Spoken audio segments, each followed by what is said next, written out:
G'day! Today I'm going to be showing off one of my builds from my Let's Play series called Minecraft Down Under.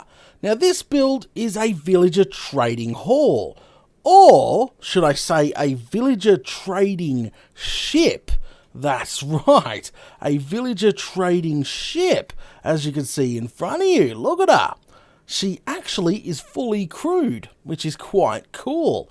So, and it even has a wireless item calling system, so I can call items that I need to trade with the villagers from the main base, or the vaults that I have set up in my main base. So I can call them wirelessly over, which is pretty cool. I'm going to be showing that off all today in this tour of our villager trading ship, merchant vessel. It's pretty cool. So as you can see in the distance, this was my very first attempt at building a ship in Minecraft. I am no ship expert builder. I gave it a shot and I think it turned out pretty good. And as you can see, there's nothing connecting the sea floor with the bottom of the boat. So, you know, that's the wireless feature I was talking about. Yeah, it's all decorated and she looks stunning at night time when she lights up the bay that we have here on the edge of our main base. So let's go ahead and row out there, and I'll show you guys around, show you how the trading works, and the wireless calling system, and just show you around the vessel itself here. So we'll head on over there. We'll go ahead, we're rowing out there. I could have I had an elytra. I could have flew out here, but you know, hey, I don't want to go splat, if you know what I mean. Okay, so we're boarding the ship here. You'll notice a lot of cargo laying around. It is, as I said, it's a merchant vessel. It's a trading ship. So up here you've got where you steer the ship, and some cargo, bell, and then we've got sort of the captain's quarters in here, and some beds and stuff. And then if you come on, or you can even climb the mast if you want to, which is kind of cool. Get a good view of the main base. And here you've got where they load, obviously, all the cargo, and yeah, more cargo, and up here's even more cargo. So there we go. She's very lit up, obviously, being a trading ship and fully crewed by villagers. You know, you don't want zombies spawning, so that's why there's an excessive amount of lighting on this vessel here. Come in here and you'll notice more cargo, some torches, and plenty of beds to sleep in. Now go on downstairs and you'll see more cargo, and then the actual trading bit. Check this out. So we're actually here. This is where I trade for my villagers. Now in my Let's Play series, the one item that I need most of is glowstone. Oh, I use so much glowstone. It's hard to come by in the nether. I've sort of farmed it all out. So, you know, what I actually do is I go to these villages here and I trade my rotten flesh from my mob farm. Now, mob farm is actually, I don't know if you can see. You probably seen it in the intro, but my mob farm is that giant, big spaceship-looking thing up there. It's powered by slimes. So, obviously provides me with unlimited rotten flesh, and also there's an iron farm built in below it. So really I get an unlimited supply of iron, unlimited supply of rotten flesh, and I come over here and I trade the rotten flesh for the emeralds, and then I trade obviously the emeralds for the glowstone. I usually do it by a lot. All these guys are the same. They all trade roughly the same, except the end guy. I needed a mending book, so I ended up getting a mending villager, like a master librarian. And also I need name tags to name certain mobs after my fans. So, you know, he was useful too. So I only keep the useful villagers. And over here, if I want mass amounts of emeralds, I trade my iron. I have tens of thousands of iron at my main base in the vault, and I just trade the iron for the emeralds. And all these guys are roughly the same as well, which is pretty cool. Now, say we're over here and you wanted rotten flesh. Well, how do you get the rotten flesh? Well, you can either bring over some shulkers full or an inventory full and start trading. Or I have a wireless calling device at the end here. So what this wireless calling device? Oh, there's a hello, Mr. Fish. Let me could cook you up later on. I'm the Barbie. All right. Now, obviously, if you wanted rotten flesh, you would hit the left button here. So what actually that does is going to call say, 10 stacks of rotten flesh over for you. Or, if you wanted iron, on the right here, you would smash that button on the side here. And then, that would call, 10 stacks of iron over for you. I've already pressed it. As you can see, I've summoned some iron, and iron is coming. Like, if we check this, see? Look, I've got rotten flesh flowing in, I've got iron flowing in. So, what actually happens is, there's a dispenser at the bottom of the ship. You can't see it, but what happens is, that is the dispenser, I should say. The dispenser is sideways and facing down, so it looks like a block, and you press the button, it shoots an arrow down. That's right, and it just sort of gently glides down. Look, I'll press it, and I'll take you out there. So let's go out there. So that glides down to the sea floor. And once it hits the sea floor, there's a detector on the bottom. So I don't know how much we're going to be able to see, but I'll try my best. So the arrow comes down, and into... So this slot here, there, so you can see an arrow down there. Can you guys see that? There you go.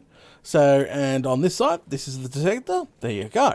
So, and then the items obviously travel up. Whoa! The items travel up this bubble elevator, going up into the belly of the ship and get caught by our hopper system here. So, as you can see, look, I pressed the button and I've summoned a bunch of... What is this? Is this rotten? No, this is iron. So, as you can see, it's spitting out tons of irons. It's a wireless calling system. I'll have to take you guys underneath. So what I'm going to have to do is, unfortunately, I might have to break her. So come down this hole here. I don't really have an access point. All right, so I'm underneath here. I'm going to dig my way out. There we go, and put these blocks back. Well, if I can I get out of here? Yes, thank you. All right, perfect. We're deep under the water now. And as you can see, this is the detection. It's just pretty much a bit of string, and it goes around into a whatchamacallit, and sends out a signal. So this obviously detects the block update of the ding-dong when the arrow goes through the string, and sends out the signal, and off it goes. And that signal, which we can't really see too much, can't really see. We're gonna get a bunch of iron here, but here you go. I'm walking through it now. This signal actually goes all the way back down underneath my base and into my storage, which has a timer. Yes, that's right. It has a timer that we can set manually. So if we want more stacks of whatever item we summoned, we can adjust the timer to be greater, which pretty much lets out the floodgates of all the materials. So the materials that we want, which is iron this time, which is flooding on down to us. Yeah, which is quite cool. So you don't really see any of this stuff here. Actually, I should start running. Can I fly? That would be so much easier. Nope, it's not going to let me fly through this, because that would be, so much easier if come on, let me. No. Oh no, it's not letting me fly. Sorry, guys. Oh! I nearly had it. All right, we're just walking. All right, we're gonna gather up all the.